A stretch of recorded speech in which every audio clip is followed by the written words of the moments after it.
Rusiyadan Ermənistana silah tədarükü davam edir. Prosesin davam etməsində İrəvan əvvəlki sazişləri əsas gətirir. Ekspertlər hesab edir ki, Rusiya silah tədarükü ilə Ermənistana təsir rıçağını qorumağa çalışır. Rusiya Ermənistana silah tədarükünü davam etdirir. Bu proses ölkələr arasında əvvəllər imzalanan müqavilələr əsasında həyata keçirilir. Bunu Ermənistan parlamentinin üzvü Andranik Köçəryan deyib. Deputatın sözlərinə görə 2021-ci ildən bugünədək Ermənistanın Rusiya ilə silah tədarükü ilə bağlı çoxsaylı müqavilələr olsa da, Moskva bu sazişlərdən irəli gələn öhdəliklərini yerinə yetirməyib. İndi isə Rusiya həmin sazişlərin həyata keçməsi, o cümlədən hərbi texnikanın hissə tədarükü üçün imkan tapıb.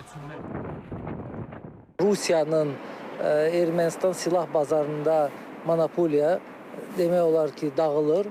Bunu görən, sezən Rusiya müəyyən addımlar çox güman ki addımlar atmağa planlaşdırır. Rusiya bunu göstərmək istəyir ki, Ermənistan silah bazarında Rusiyanın payı hələ də çoxdur və bu bazarı və təsiri Ermənistana təsir itirmək istəmir.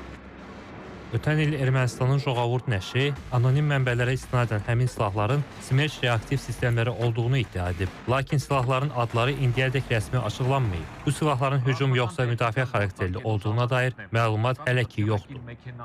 Rusiya hal-hazırda Ukraynada hücum strategiyasını həyata keçirir. Bunun fonunda hansısa bir başqa ölkələrə hücum tipli silah sursatların Rusiya tərəfindən verilməsi belə deyək də mümkünsüz görsənilir.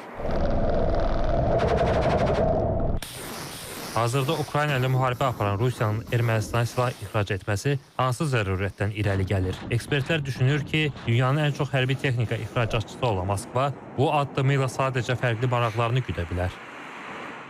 Россия и Армения являются членами ОДКБ.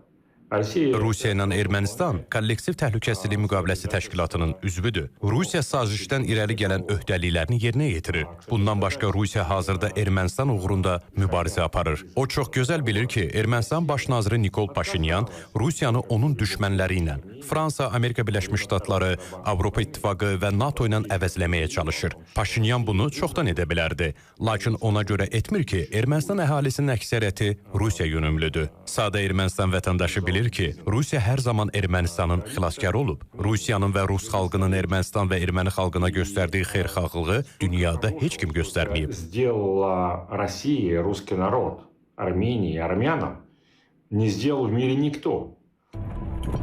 Ekspertlər hesab edir ki, Moskvanın özünə silah lazım olduğu halda belə bir addım atması Ermənistanın müdafiə sahəsində təsirini qorumaq məqsədi daşıya bilər.